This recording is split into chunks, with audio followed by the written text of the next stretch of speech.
Hello everyone, welcome to Academica, and today in this video we are going to discuss a requested topic by a student, logical Venn diagrams, and this forms a topic of reasoning part of syllabus of the examinations.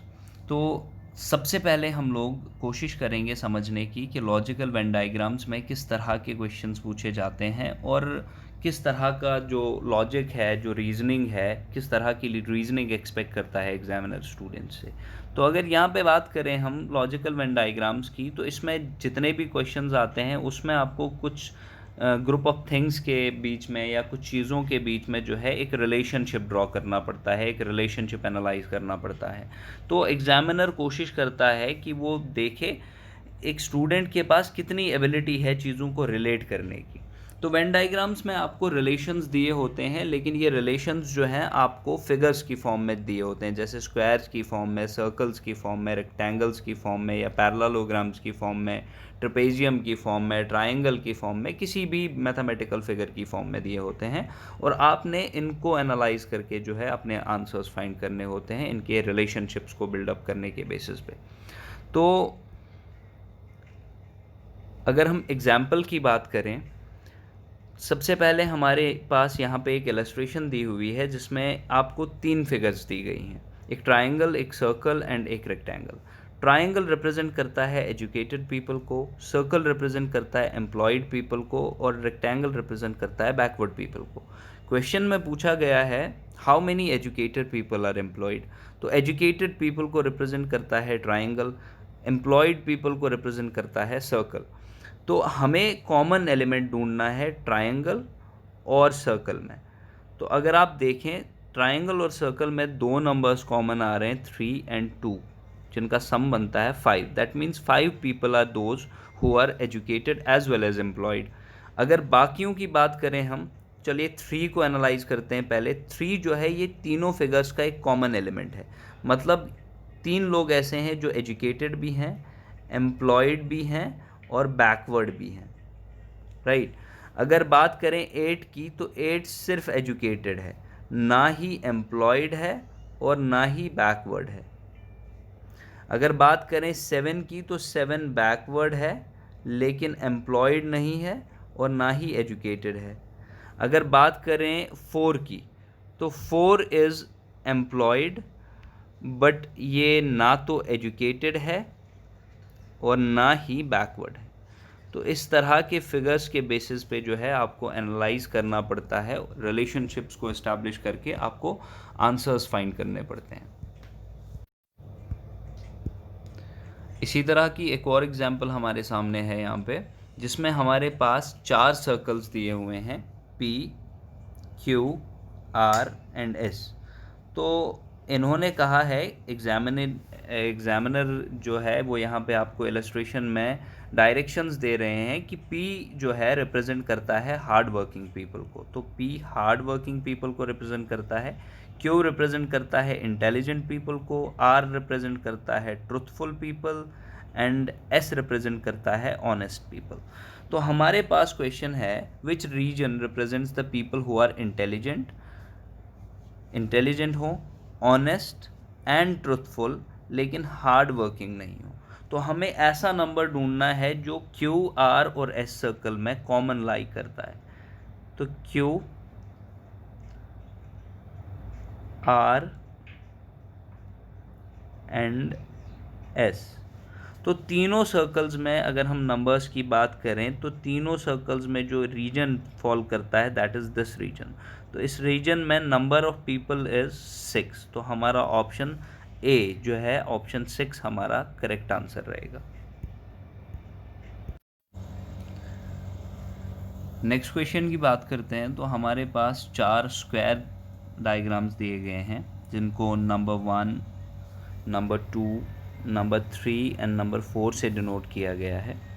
तो denote actually नहीं किया है, इनको numbers में distribute किया है, और 4 figures जो हैं एम्बेडेड हैं, ये आपस में कंजस्टेड हैं।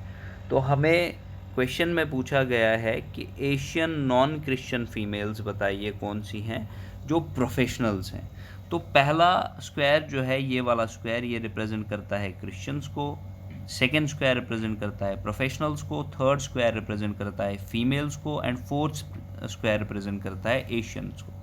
तो हमें सबसे पहले एशियन नॉन क्रिश्चियन ढूंढने हैं, मतलब जो फोर्थ स्क्वायर में तो लाई करते हो लेकिन फर्स्ट स्क्वायर में लाई नहीं करते हो। तो फर्स्ट स्क्वायर में लाई नहीं करते हैं जो, वो ये वाले नंबर्स हैं, क्योंकि ये वाला एरिया जो है फर्स्ट स्क्वायर में लाई करता है, तो ये वाले नंबर्स पहले ही एक्सक्लूड हो जाएंगे। अब नंबर्स बचते हैं ये वाले जो इस रेड सर्कल से बाहर हैं, तो ये एशियन नॉन क्रिश्चियंस हैं। अब इनमें से एशियन कौन नहीं है जो इस वाले स्क्वायर में लाई नहीं करता, मतलब ये एशियन नहीं है, ये भी एशियन नहीं है। अब एशियन एंड नॉन क्रिश्चियन बचते हैं हमारे पास 4, 7, 10, 6 एंड 2, राइट। अब 2 हमारा एशियन में लाई नहीं करता, तो इसलिए 2 भी एक्सक्लूड हो जाएगा। एशियन और नॉन क्रिश्चियन हमारे पास बचते हैं 7, 10, 4 एंड 6। अब नेक्स्ट एग्जाम्पल, जो नेक्स्ट डायरेक्शन है वो देखते हैं प्रोफेशनल्स। प्रोफेशनल्स मतलब जो सेकेंड सर्कल में भी लाई करता हो। तो सेकेंड सर्कल में और फीमेल सर्कल में और एशियन सर्कल में एक ही नंबर कॉमन लाई करता है, दैट इज़ 10। तो इसमें आंसर बी आपका जो है, ऑप्शन बी आपका सही आंसर रहेगा 10। तो हमें ढूंढना था Asian non Christian females who are professionals. तो एशियंस इस स्क्वायर को रिप्रेजेंट करते हैं, क्रिश्चियंस इस स्क्वायर को रिप्रेजेंट करते हैं, तो इस वाले स्क्वायर वाले पहले एक्सक्लूड हो गए, ये नॉन एशियन होने की वजह से एक्सक्लूड हो गया, ये जो है नॉन एशियन होने की वजह से एक्सक्लूड हो गया, ये भी नॉन एशियन होने की वजह से एक्सक्लूड हो गया। तो ये जो 10 हमारा बचा वो कॉमन एलिमेंट था, जो हमारा सही आंसर था।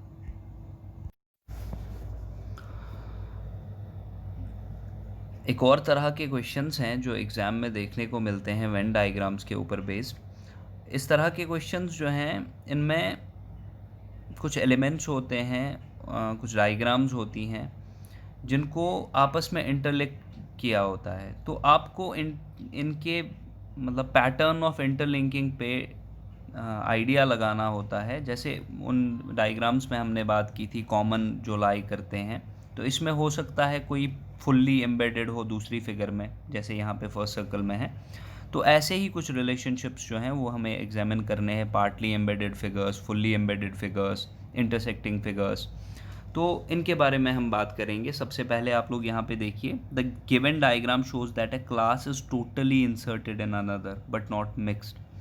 तो ये क्लास जो है, ये वाला सर्कल इस वाले सर्कल में एम्बेडेड है, लेकिन इसकी डेफिनेट बाउंड्री है अपनी, जिसकी वजह से ये इसमें मिक्स नहीं है। वैसे ही अगर हम बात करें यहाँ पे,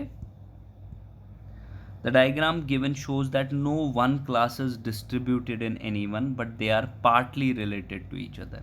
तो ये एक दूसरे से अलग तो नहीं है, ना एक दूसरे में wholly embedded है, ये पार्टली इंटरसेक्ट कर रहे हैं एक दूसरे के। इनका सिर्फ ये वाला पोर्शन कॉमन है, बाकी ये और ये लोग, अगर फॉर एग्जांपल मैं कहूँ, ये लोग ऐसे हैं जो टी प्रेफर करते हैं, ये लोग ऐसे हैं जो कॉफ़ी प्रेफर करते हैं। तो ये वाला पोर्शन जो है, ये ऐसे लोग हैं जो tea and coffee both prefer करते हैं।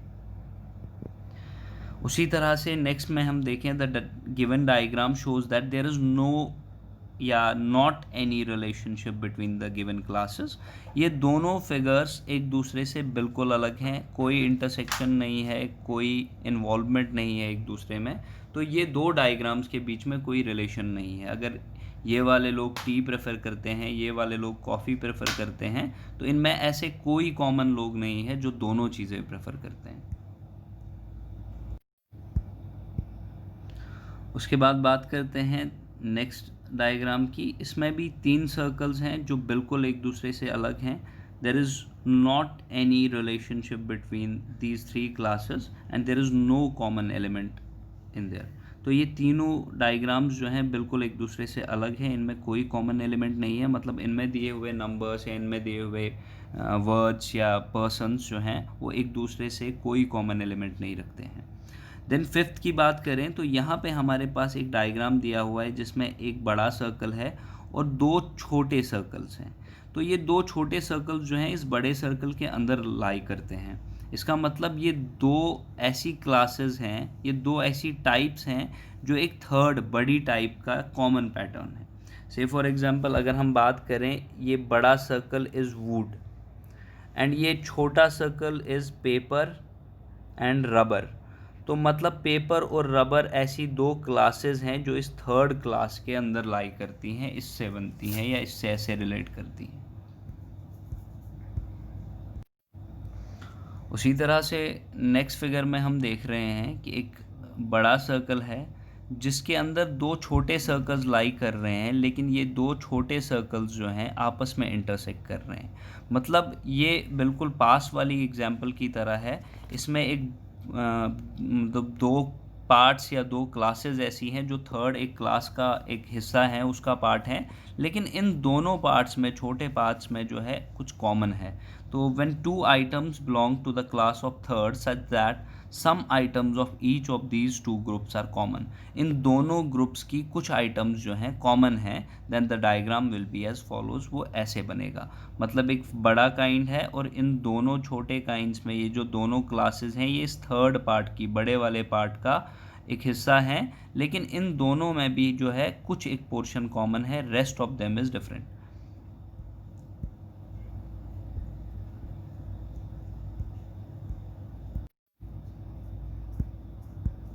अगर इस वाली फिगर की हम बात करें तो यहाँ पे हमारे पास जो हैं तीन सर्कल्स हैं जो एक दूसरे से अलग हैं, लेकिन इनके कुछ पार्ट्स जो हैं कॉमन हैं।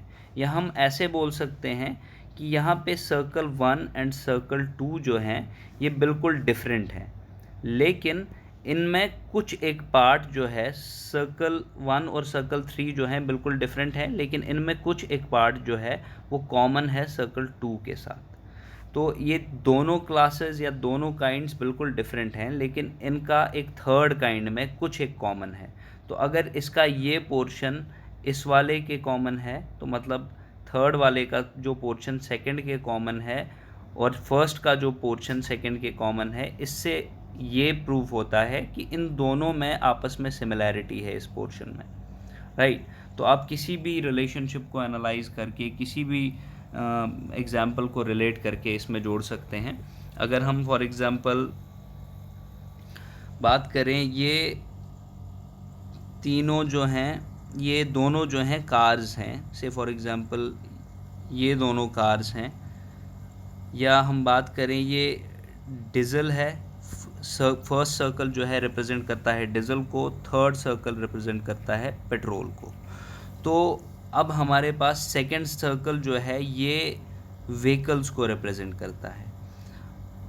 अब ये तीनों क्लासेस बिल्कुल अलग हैं, लेकिन कुछ एक ऐसे व्हीकल्स होते हैं जो पेट्रोल व्हीकल्स होते हैं, तो ये कॉमन है। कुछ एक ऐसे व्हीकल्स होते हैं जो डीजल व्हीकल्स होते हैं, तो ये वाला पोर्शन इनका कॉमन रहेगा। तो ये इसके साथ रिलेट नहीं करता है, ये वाला पोर्शन ना इसके साथ रिलेट करता है, लेकिन इन दोनों का ये वाला पोर्शन कॉमन है, इन दोनों का ये वाला पोर्शन कॉमन है। तो एक रिलेशनशिप आपको एस्टैब्लिश करना है ऐसे डायग्राम्स के ऊपर।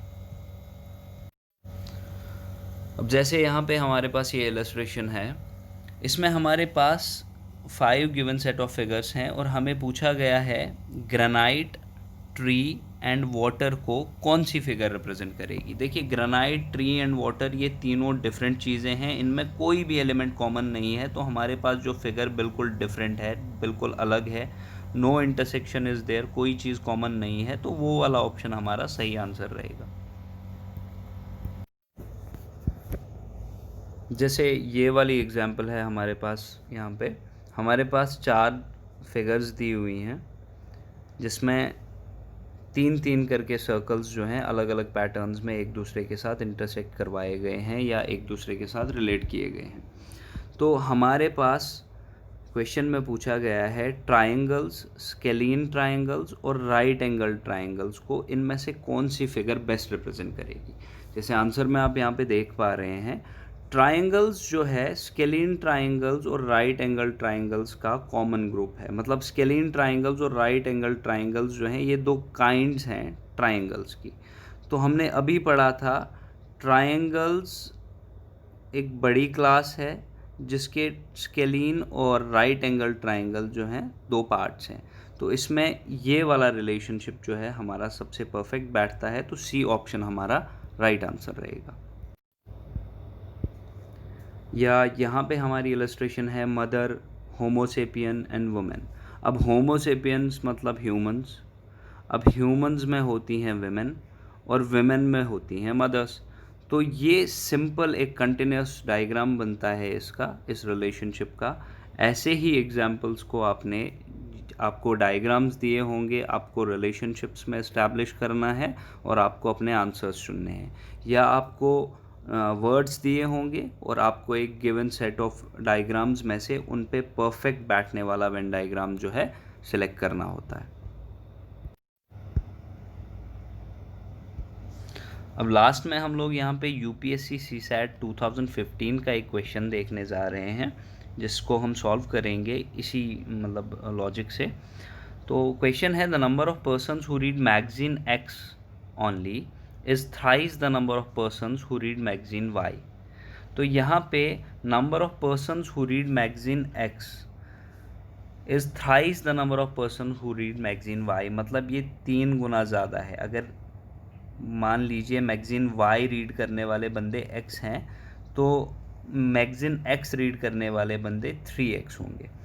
तो the number of persons who read magazine Y only is thrice the number of persons who read magazine X. अब जो मैगजीन वाई रीड करते हैं बंदे, वो इतने हैं कि वो थ्राइस बनते हैं उन बंदों के जो मैगजीन एक्स रीड करते हैं। तो वाई रीड करने वाले बंदे अगर एक्स रीड करने वाले बंदे अगर एक्स हैं, तो वाई रीड करने वाले बंदे थ्राइस आ गए, 3x आ गए। Then which of the following conclusions can be drawn. तो इसके बेसिस पे आप इन दोनों में से या इन ऑप्शंस में से, 4 ऑप्शंस में से कौन सा ऑप्शन आपको सबसे परफेक्ट लगता है या कौन सा रिलेशनशिप इन पे बेस्ट एस्टैब्लिश होता है। First is the number of persons who read both the magazines is twice the number of persons who read only magazine X. तो जो नंबर ऑफ पर्सन्स जो बोथ मैगजीन्स रीड करते हैं, उनका number twice the number of persons हैं जो magazine x read करते हैं। मतलब जो मैगजीन एक्स रीड करते हैं उनसे डबल है जो दोनों मैगजीन्स रीड करते हैं। Then second is the total number of persons who read either one magazine or both the magazines is twice the number of persons who read both the magazines.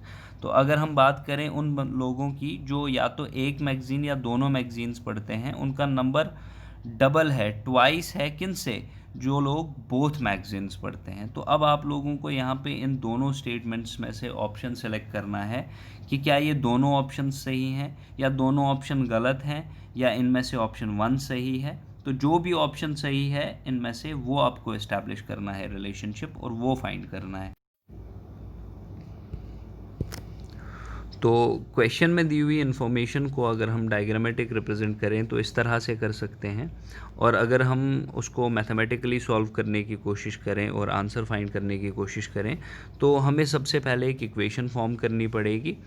तो statement को हम जो है values देते हैं। सबसे पहले number of people who read both the magazines is a. तो जो लोग दोनों मैगजीन्स पढ़ते हैं उनका नंबर इन्होंने ए रखा है। तो देखिए मैगज़ीन एक्स पढ़ने वाले बंदों का नाम बी रखा गया है, मैगज़ीन वाई पढ़ने वाले बंदों का नाम सी रखा गया है, और जो दोनों में कॉमन फैक्टर आते हैं, जो दोनों मैगज़ीन्स पढ़ते हैं, उनका नाम ए रखा गया है। तो अब अगर हम क्वेश्चन के अकॉर्डिंगली देखें तो इन्होंने कहा जो मैगज़ीन एक्स पढ़ने वाले बंदे हैं, मतलब बी जो हैं, उनका नंबर जो है वो 3 गुना कम है किन से, जो दोनों मैगज़ीन्स पढ़ते हैं। तो मतलब जो दोनों मैगज़ीन्स पढ़ते हैं ए और जो वाई मैगज़ीन पढ़ते हैं सी, इनका नंबर जो है बी मैगज़ीन पढ़ने वालों से 3 गुना ज़्यादा है, या बी मैगज़ीन पढ़ने वालों का नंबर इनसे 3 गुना कम है। तो अगर हम इसको फर्दर सॉल्व करें तो बी वालों का नंबर हमारे पास जो इक्वेशन बनती है दैट इज़ 3a + 3c। तो ये हमारी एक इक्वेशन यहाँ पे फॉर्म होती है पहली। उसी तरह से अगर हम फर्दर इसको एग्ज़ामिन करें या इसको फर्दर सॉल्व करने की कोशिश करें तो इसका हमारा बनता है b =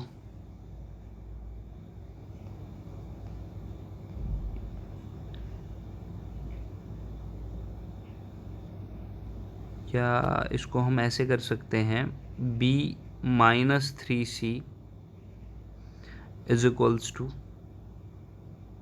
a and divided by 3। तो ये मान लीजिए हमारी जो है पहली इक्वेशन फॉर्म करती है। देन फर्दर हम देखें, इन्होंने कहा था कि जो वाई मैगज़ीन पढ़ने वाले बंदे हैं उनका नंबर एक्स मैगज़ीन पढ़ने वाले और बोथ मैगज़ीन पढ़ने वालों से 3 टाइम्स कम है। तो इसका जो स्टेटमेंट जो है फर्स्ट वाली स्टेटमेंट के बिल्कुल अपोजिट बनेगा, जो बनेगा सी, दैट इज़ वाई मैगज़ीन पढ़ने वाले बंदे उनका नंबर 3 गुना कम है, तो दूसरे वालों का थ्राइस ज़्यादा होगा, दैट इज़ 3। तो किन बंदों से ज़्यादा है 3 टाइम्स? जो वाई मैगज़ीन पढ़ते हैं दैट इज़ सी, और जो दोनों मैगज़ीन्स पढ़ते हैं दैट इज़ ए। तो सी प्लस ए। तो यहाँ पे जो है हमारे पास c is equals to b plus a. तो एक और इक्वेशन फॉर्म हो गई, इसको हम फर्दर सॉल्व करें तो c is equals to 3b plus 3a बनता है। अब यहाँ पे इसको बिल्कुल पहले के जैसे हम अगर हम a को एक साइड कर लें तो ये बनेगा c is equals to c minus 3b is equals to a and divided by 3। तो c minus 3b is equals to a, c minus 3b upon 3 is equals to a, और यहाँ पे आया था b minus 3c divided by 3 is equals to a। तो अगर वो equation 1 form करती है, ये हमारी इक्वेशन सेकेंड फॉर्म करती है। और दोनों इक्वेशंस को अगर हम कंबाइन करें, कंबाइन इक्वेशन 1 एंड 2, तो दोनों इक्वेशंस को कंबाइन करने पे हमारे पास जो आता है b minus 3c is equals to b minus 3c जो था हमारा वो किसके बराबर आता है, c माइनस 3b। तो इसको अगर हम कॉमन लेके चलें, इन दोनों टर्म्स को एक साइड लेके जाएं, तो b minus c is equals to minus,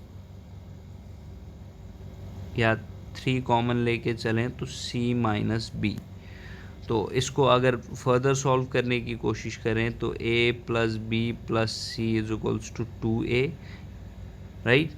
तो a plus b plus c किसके बराबर आता है, 2a के बराबर आता है। तो इन इक्वेशंस को जब हम सॉल्व करते हैं, ये जो वैल्यू हमारे पास आई है a plus B plus C is equals to 2a, इसके हिसाब से जो हमें क्वेश्चन में पूछा गया था कि आप बताइए इन दोनों स्टेटमेंट्स में से पहली स्टेटमेंट सही है या दूसरी स्टेटमेंट सही है। मैं आपको ऑप्शंस दिखा देता हूँ एक बार से वापस।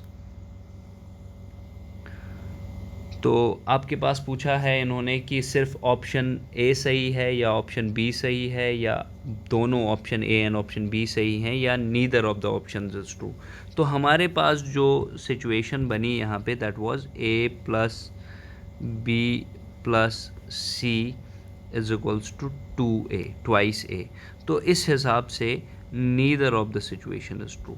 तो जब कोई भी सिचुएशन ट्रू नहीं है तो हमारा ऑप्शन डी जो है वो करेक्ट आंसर बनता है, that is neither of the statements are true.